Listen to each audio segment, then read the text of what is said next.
Hi, Coach Ricky here, and I'm going to go over three-dimensional breathing. That is the breathing that breathes through your entire diaphragm. We tend to breathe from the upper chest up, and then we breathe out long. But this is to teach you to breathe all through that diaphragm in and all to that diaphragm out. So we talk about three-dimensional breathing here in the studio, and we start every session with that. And so what I want you to do is either sit in a chair, you can lay down on the floor, you can stand. I recommend closing your eyes because you can really feel this. But three-dimensional breathing is your up and down breathing, your side-to-side breathing, and your belly and back breathing, right? So it's the three dimensions, up and down, side to side, front to back. So I want you to try that up and down breathing first. And I want you to, if you can close your eyes and relax, you're going to breathe in and your spine actually gets taller as you breathe in. And as you breathe out, it contracts back down. And I want you to breathe out to that low pelvic floor. Let's do that a couple more times. Breathing in, the spine gets taller and you actually get taller, and you breathe out and it goes right back down to that low pelvic floor. The second dimension I want you to try, and you can put your hands onto the sides of your ribs, is you're going to breathe side to side. So when you take that breath in, your ribs actually expand out. If you can see my fingers, they just go out as I breathe in and then contract back down as I breathe out. So breathing in, the ribs spread out, expanding, and breathe out, they contract back down.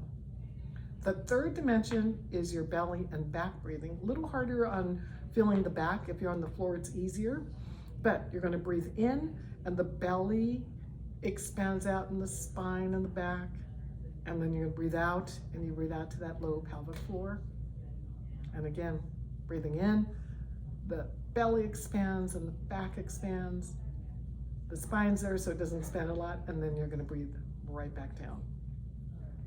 The third dimension, well, the three dimensions is adding them all together. And it took me a few months to really get this down pat. But once you get this down pat, it's great for anxiety. It's great to help you sleep. It's great for blood pressure. But let's try that all together. And again, be comfortable. You can stand, sit, you can lay down, but take your hands and put them on your low pelvic floor.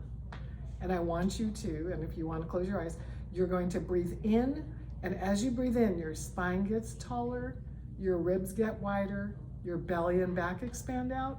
As you breathe out to those fingertips and contract all the way back down.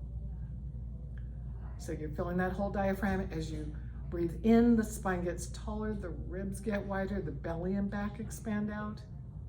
Breathe out, and it all contracts back down. As you're doing this, and as you feel more comfortable doing this, and it takes a while, I want you to also try 4 breaths in, 4 breaths out, right? So start with that breath in to the count of 4, and breathe out to the count of 4, all to this low pelvic floor. This breathing, the three-dimensional breathing, helps tremendously, especially during strength and mobility and stability training. So imagine if you're doing a bicep curl. If you take that long breath in